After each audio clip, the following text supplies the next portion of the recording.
ഈ നിലമ്പൂർ മണ്ഡലത്തിന്റെ കാര്യം തന്നെ ഞാൻ ചോദിക്കട്ടെ. 9 കൊല്ലായി ഈ നിലമ്പൂരിലൂടെ പോകുന്ന മാധ്യമപ്രവർത്തകരല്ലേ, അവരോട് ഞങ്ങൾ ചോദിക്കട്ടെ. രാവിലെയും ഉച്ചക്കും വൈകുന്നേരവും 24 മണിക്കൂർ എന്ന നിലക്ക് ആ റോഡ് ബ്ലോക്കാണ്.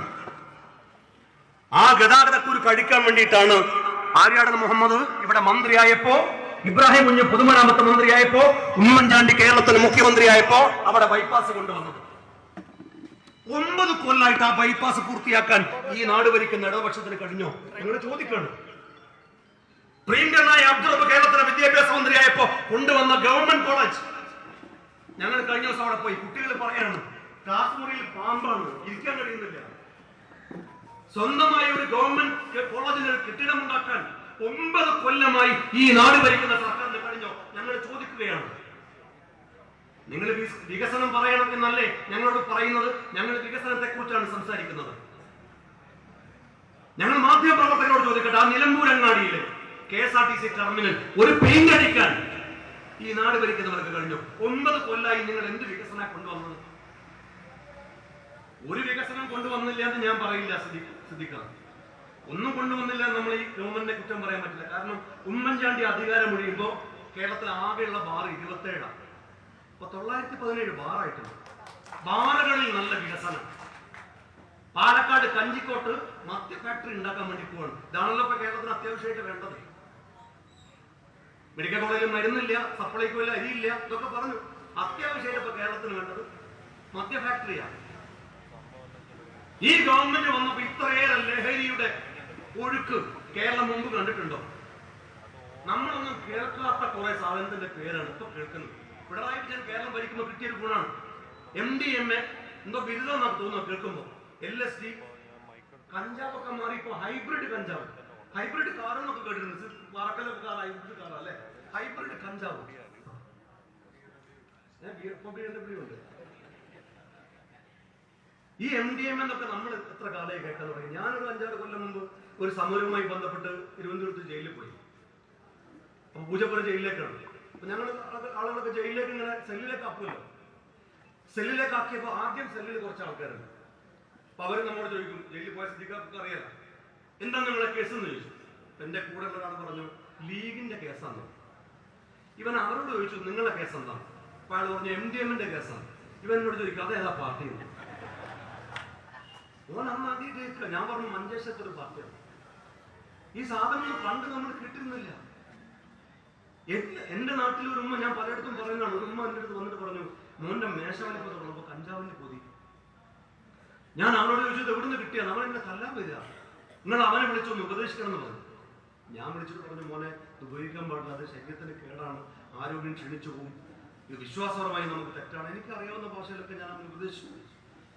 എന്റെ ഉപദേശത്തെ കേട്ടിട്ട് അവസാനം അവൻ എന്നോട് പറയാണ് ഫിറോസ്ക അങ്ങോട്ട് പറഞ്ഞൊക്കെ ഞാൻ കേട്ടു, ഇനി ഞാൻ പറയാനുള്ളത് നിങ്ങളൊന്ന് കേട്ടു, നിങ്ങളതൊന്ന് ഉപയോഗിച്ചു നോക്കി. നിങ്ങൾ ഉപയോഗിച്ച നിങ്ങളുടെ ചിന്തൊക്കെ വേറെ ലെവലിലായിരിക്കും. പ്രസംഗമൊക്കെ പിന്നെ നിൽക്കാതെ വരുന്നു. ഒരു അരമണിക്കൂർ ക്ലാസ് അവനെ എനിക്ക് ഇങ്ങോട്ട് സാറേ ഞാൻ തന്നെ കൺഫ്യൂഷനായി. ഞാൻ വിചാരിക്കുക ഇമാതിരി ക്ലാസ്സാണ് ഇവൻ എനിക്ക് എടുക്കുന്നതെങ്കിൽ നാട്ടുകാർക്ക് ഇമാതിരി ക്ലാസ് എനിക്ക് കൊടുക്കുന്നുണ്ടാവും. ഈ ലഹരി മാഫിയെ പിടികൂടാൻ ഈ നാട് ഭരിക്കുന്ന സർക്കാരിന് കഴിയുന്നുണ്ടോ? ഉമ്മയെ കഴുത്തറുത്ത് കൊല്ലുന്ന വാർത്ത നമ്മൾ കേൾക്കുന്നില്ലേ? ഇന്നലെ വഴിക്കളവിൽ വെച്ച് CPI ലോക്കൽ സെക്രട്ടറി നേതൃത്വത്തിൽ മദ്യനിരോധന സമിതിയെ ആക്രമിച്ചു. കുറെ യാത്ര പോവാണ്. ഒരിക്കലും അതൊന്നും കേൾക്കാൻ വയ്യ. മദ്യനിരോധന സമിതിയുടെ വാഹനം പോകുന്നവരെ തടഞ്ഞു നിർത്തി ആക്രമിക്കുന്ന ദൃശ്യങ്ങൾ നമ്മൾ കണ്ടില്ലേ? ഇവിടെ ആന്റി നാർക്കോട്ടിക് സെല്ലിന്റെ എക്സൈസ് ഉണ്ട്, പോലീസ് ഉണ്ട്. ഏതെങ്കിലും മദ്യമാഫിയെ, ലഹരി മാഫിയെ, ഈ കഞ്ചാവ് ലോബിയെ, ഈ മയക്കുമരുന്ന് സംഘത്തെ നമ്മുടെ നാട്ടിലെ ഈ സംഘം പിടികൂടുന്നുണ്ടോ? ഒരു കുടുംബത്തിൽ 5 പേരെ കുത്തിക്കൊന്ന വാർത്ത നമ്മൾ കേട്ടില്ലേ? ആ വാർത്ത കേട്ടപ്പോ പോലീസ് ഈ പ്രതിയെ പരിശോധിച്ചു. പ്രതിയെ പരിശോധിച്ചപ്പോ പോലീസ് പറയാണ് അയാൾ ലഹരി ഒന്നും ഉപയോഗിച്ചിട്ടില്ല, മദ്യപിച്ചിട്ട് മാത്രമേ ഉള്ളൂ എന്ന് പറഞ്ഞാൽ മദ്യമൊന്നും ലഹരി എല്ലാവർക്ക്. പോലീസ് തന്നെ പറയാണ്. ഡിവൈഎഫ്ഐയുടെ ഒരു ക്യാമ്പയിൻ ഉണ്ട് രാസലഹരിക്കെതിരെ എന്ന് പറഞ്ഞാൽ ഈ സാധനം MDMA, LSD ഇതൊക്കെയാണ് ഇവർക്ക് ലഹരി. മറ്റത് കഞ്ചാവ് എന്നൊക്കെ പറഞ്ഞ ആയുർവേദമാണ്. അങ്ങനെ ലഹരിയെ ലെജിറ്റിമൈസ് ചെയ്യുന്ന പാർട്ടി ഭരണകൂടം ഈ നാട് ഭരിക്കുമ്പോൾ പ്രതിഷേധിക്കണം എന്ന് നിങ്ങൾക്ക് തോന്നുന്നില്ലേ? നിങ്ങൾക്ക് ആഗ്രഹമില്ലേ? ഈ ഭരണകൂടത്തെ താഴെ ഇറക്കണ്ടേ? ഈ നാട്ടിലെ സകല സാധനങ്ങൾക്കും വില കൂട്ടിയ ഒരു സർക്കാരിലെ സപ്ലൈകോ സ്റ്റോറിൽ നിങ്ങൾ പോയി നോക്കുക. എന്റെ നാട്ടിൽ കോഴിക്കോട്ട് പാളയത്ത് ഒരു സപ്ലൈകോ സ്റ്റോർ ഉണ്ടായിരുന്നു. അവിടെ സബ്സിഡി ഒരു സാധനവും ഇല്ല. അദ്ദേഹം ബോർഡ് വെച്ചു, അരി ഇല്ല, പഞ്ചസാര ഇല്ല, ചായപ്പൊടി ഇല്ല, ചെറുപയറില്ല, വെളിച്ചെണ്ണ ഇല്ല. ഈ ബോർഡ് മാധ്യമങ്ങൾ വാർത്തയാക്കിയപ്പോ അയാളെ സസ്പെൻഡ് ചെയ്തപ്പോൾ അയാൾ നിരുപാധികം മാപ്പ് എഴുതി കൊടുത്തപ്പോൾ അയാൾ പറഞ്ഞു പറ്റില്ല, ബോർഡ് മാറ്റണം എന്ന് പറഞ്ഞു. അങ്ങനെ ബോർഡ് മാറ്റി അയാൾ അരി ഉണ്ട്, ചായപ്പൊടി ഉണ്ട്, പഞ്ചസാര ഉണ്ട്, ചെറുപയറുണ്ട്, ബോർഡൊക്കെ മാറ്റി. ഈ ബോർഡ് കണ്ടപ്പോൾ ആളുകൾ സാധനം വാങ്ങാൻ വേണ്ടി വന്നു. അരി ഉണ്ടോന്ന് ചോദിച്ചു. അയാൾ പറഞ്ഞു അരിയില്ല, പഞ്ചസാര ഇല്ല, ചായപ്പൊടി ഇല്ല, വെളിച്ചെണ്ണ ഇല്ല. ബോർഡിലുണ്ട്, കടയിലില്ല. അതെന്താ ബോർഡിൽ വെച്ചത്? ബോർഡിൽ വെച്ചില്ലെങ്കിൽ എന്റെ പണി ഉണ്ടാവില്ല. ഇതല്ലേ സപ്ലൈകോ സ്റ്റോറിന്റെ അവസ്ഥ? ഇവിടെ സിദ്ദീഖ പറഞ്ഞില്ലേ, ഞാൻ ചോദിക്കട്ടെ, ഈ നാട്ടിൽ എന്താ ചെയ്തത്? ഞാൻ കഴിഞ്ഞ ദിവസം ഞാൻ അവിടെ പറഞ്ഞ് അവസാനിപ്പിക്കും. സിദ്ദീഖ അവിടെ പറഞ്ഞ വാണിയമ്പുഴയിൽ ഞാൻ പോയി. ആ ചാലിയാർപ്പുഴ കടക്കുമ്പോ എന്നോട് അവർ പറഞ്ഞു ചങ്ങാടത്തിലാണ് ഞങ്ങൾ പോയത്. അവിടെ ഒരു പാലുണ്ടായിരുന്നു. 6 കൊല്ലായിട്ട് ഒരു പാലുണ്ടാക്കാൻ ഒരു കഴിഞ്ഞിട്ടില്ല. ഞങ്ങൾ ചങ്ങാടത്ത് പോകുമ്പോൾ ചങ്ങാടം തുഴയുന്ന ആള് ഞങ്ങളോട് പറഞ്ഞു, നിങ്ങൾ അങ്ങോട്ട് പോയാൽ തിരിച്ചു വരുമ്പോൾ പുഴയുടെ ഒഴുക്ക് കൂടാൻ സാധ്യതയുണ്ട്, നിങ്ങൾക്ക് തിരിച്ചു വരാൻ കഴിയില്ല. ഞങ്ങൾ പറഞ്ഞു ഞങ്ങൾക്ക് എന്തായാലും പോകണം. ഇവിടെ CH ഇക്ബാലുണ്ട്, അദ്ദേഹത്തിന്റെ നാടാണ് പോത്തുകല്ല്. ഞങ്ങൾ ആ പുഴ കടന്ന് മുറിച്ച അപ്പുറത്ത് ചാലിയാർപ്പുഴ കടന്ന് അങ്ങോട്ടേക്ക് പോയപ്പോ അവിടെ എത്തിയപ്പോ അവിടെ 600-ലധികം ആദിവാസികൾ. ആ പാവങ്ങൾ ഞങ്ങളോട് പറഞ്ഞു, മഴ പെരുത്താൽ, മഴ കനത്താൽ ഞങ്ങളുടെ കുട്ടികൾക്ക് സ്കൂളിൽ പോകാൻ കഴിയില്ല. ഈ ചങ്ങാടത്തിൽ കുട്ടികളെ എങ്ങനെ ഞങ്ങൾ പറഞ്ഞേക്കും? ഞങ്ങൾ താമസിക്കുന്നത് കണ്ടില്ല ഈ ടാർപോളിൻ ഷീറ്റിനടിയിൽ. നിങ്ങൾക്ക് വിശ്വാസം വരും? ഇപ്പോഴും നമ്മുടെ നാട്ടിൽ ടാർപോളിൻ ഷീറ്റിനടിയിൽ കഴിയുന്നവർ ഈ നിലമ്പൂർ മണ്ഡലത്തിലുണ്ട്. 6 കൊല്ലമായി പുഴയിൽ ഒഴുകിപ്പോയ അവരുടെ വീടുകൾ ഒരു വീട് വെച്ചു കൊടുത്തില്ല ഈ നാട് ഭരിക്കുന്ന സർക്കാർ.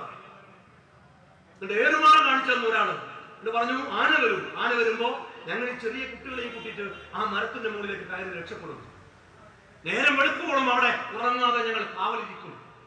ഒരുപക്ഷെ ഞങ്ങളുടെ ടാർപോളിൻ ഷീറ്റുകൾ ചിലപ്പോ നേരം വെളുക്കുമ്പോഴേക്ക് ആന ചവിട്ടി കൂട്ടിയിട്ടുണ്ടാകും. ഞങ്ങൾ പിന്നെയും പണിതുയർത്തും. എത്ര കോടി രൂപയാണ് മലയാളി കൊടുത്തത് പ്രളയ ദുരിതാശ്വാസ ഫണ്ടിലേക്ക്? ഈ മുണ്ടക്കയിലും ചൂരൽമലയിലും മനുഷ്യരുടെ പ്രയാസങ്ങൾ ശ്രദ്ധിക്കാം. എത്ര മാസമാണ് അവിടെ കഠിനാധ്വാനം ചെയ്തത്? ഞങ്ങളൊക്കെ അവിടെ ഉണ്ടായിരുന്നു. ഈ പുഴയുടെ ഒഴുകി വന്ന ഈ ചാലിയാർ നിലമ്പൂരുകാർക്ക് അത് മറക്കാൻ കഴിയില്ല. സത്യമാണ് ശ്രദ്ധിക്ക പറഞ്ഞത്. ആ വാണിയമ്പുഴയിൽ മനുഷ്യൻ പറഞ്ഞു, എന്റെ ദേഹത്തേക്ക് ഒരു കുട്ടിയുടെ കൈ വന്ന് തട്ടി. ഞാൻ പുഴയിൽ മുങ്ങി നിവർന്നപ്പോ എന്റെ ദേഹത്തേക്ക് കൈ വന്ന് തട്ടി. ഞാൻ പേടിച്ചു പോയി. ഒരാഴ്ച എനിക്ക് പനിച്ചു കുറച്ചു. കൗൺസിലിംഗ് കഴിഞ്ഞിട്ടാണ് ഞാൻ ജീവിതത്തിലേക്ക് തിരികെ വന്നത്. ഞാൻ ആ നിലമ്പൂർ ആശുപത്രിയിൽ പോയാലും എനിക്ക് ഇപ്പോഴും ഓർമ്മയുണ്ട്. ഇസ്മായിൽ മുത്തടന്ത അവിടെ ഇരിക്കുന്നുണ്ട്. അദ്ദേഹം അവിടെ സജീവമായിട്ടുണ്ടായിരുന്നു. ഒരു ടേബിളിൽ മൃതദേഹങ്ങൾ ഇങ്ങനെ, മൃതദേഹം എന്ന് പറയാൻ കഴിയില്ല, കൈ, കാല്, അറ്റുപോയ തല, ഉടല് ഇങ്ങനെ ഒരു മേശയിൽ നിരത്തി വെച്ചിരിക്കണം. തുണി പോലും ഉണ്ടായിരുന്നില്ല അതിന്റെ മുകളിൽ. ഞാനൊരു നോക്കിയുള്ളൂ. ഞാൻ എന്റെ കണ്ണ് പിൻവലിച്ച് അവിടെ നോടുകയുള്ളൂ. ഇതുപോലെ ഒരു ദൃശ്യം ഞാൻ എന്റെ ജീവിതത്തിൽ കണ്ടിട്ടില്ല. ആ ദൃശ്യം കണ്ട മലയാളിയോട് കേരളത്തിലെ മുഖ്യമന്ത്രി പറഞ്ഞു, അവിടെ ജീവൻ ബാക്കിയായവരുണ്ട്, അവർക്ക് വീട് വെച്ചു കൊടുക്കണം, അവർക്ക് തൊഴിലിനുള്ള സംവിധാനം ഉണ്ടാക്കണം, നിങ്ങൾ പണം തരണം എന്ന് പറഞ്ഞു. 763 കോടി രൂപ മനുഷ്യ സ്നേഹികൾ മുഖ്യമന്ത്രിയുടെ ഖജനാവിലേക്ക് കൊടുത്തു. ഞാൻ ചോദിക്കട്ടെ കേരളത്തിലെ മുഖ്യമന്ത്രിയോട്, ഒരു വീട് അടുത്ത ജൂലൈ 30 ഒരു കൊല്ലമാവാൻ പോവാണ്. അവർക്ക് വാടക പോലും കിട്ടാതെ അവർ സമരം ചെയ്തില്ലേ കഴിഞ്ഞ ദിവസം? മരുന്ന് കിട്ടാതെ, ചികിത്സ കിട്ടാതെ അവർ പ്രയാസപ്പെട്ടതിനെ കുറിച്ച് ഇവിടെ MLA സിദ്ദീഖ പറഞ്ഞില്ലേ?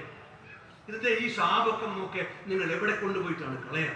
ഈ മനുഷ്യരുടെ കണ്ണീരിന് കൂടി ഈ വരുന്ന 19-ാം തീയതി ഈ നാട് പകരം ചോദിക്കുമെന്നാണ് ഈ നാട് ഭരിക്കുന്ന മുഖ്യമന്ത്രിയോട് ഞങ്ങൾക്ക് ഓർമ്മപ്പെടുത്താനുള്ളത്. കഴിഞ്ഞ ദിവസം ഞാൻ അതോട് പറഞ്ഞ് അവസാനിപ്പിക്കാം. കഴിഞ്ഞ ദിവസം ഷാഫി പറമ്പിൽ ഞങ്ങളൊക്കെ യാത്ര ചെയ്യുമ്പോൾ ഷാഫിയെ വളരെ മോശമായി പോലീസ് ഉദ്യോഗസ്ഥന്മാരൊക്കെ അപമാനിച്ചതിനെ കുറിച്ച് നിങ്ങളൊക്കെ വാർത്തയിൽ കണ്ടു.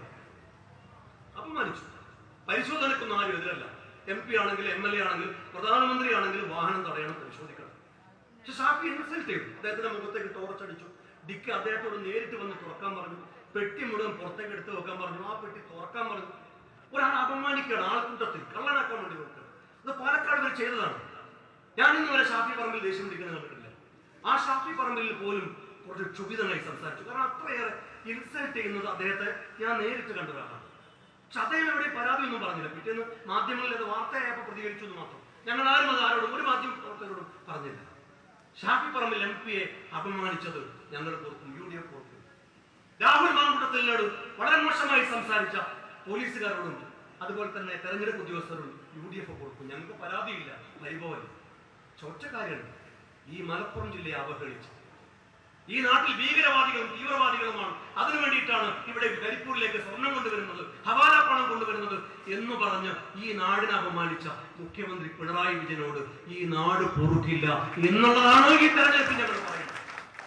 കഴിഞ്ഞ ലോക്സഭാ ഉപതെരഞ്ഞെടുപ്പിൽ പ്രിയങ്ക ഗാന്ധി മത്സരിച്ചപ്പോൾ 4 ലക്ഷം വോട്ടിനാണ് പ്രിയങ്കയെ ഈ നാട് ജയിപ്പിച്ചത്. അവർ ജീവിതത്തിൽ ആദ്യമായിട്ട് ഒരു തെരഞ്ഞെടുപ്പിൽ നേരിട്ടതാണ്. അതിനുള്ളൊരു റിവാർഡാണ് ഈ വയനാട് പാർലമെന്റ് മണ്ഡലം കൊടുത്തത്. നിലമ്പൂർ 60,000-ലധികം ഭൂരിപക്ഷമാണ്, 65,000-ലധികം ഭൂരിപക്ഷമാണ് ഈ മണ്ഡലം കൊടുത്തത്. എന്താണ് ഈ നിലമ്പൂരിന്റെ ചുമതലയുള്ള പോളിറ്റ് ബ്യൂറോ മെമ്പർ വിജയരാഘവൻ പറഞ്ഞത്?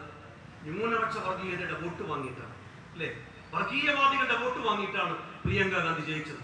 4 ലക്ഷം വോട്ട് തീവ്രവാദികളുടെ വോട്ട് വാങ്ങിയിട്ടാണ്.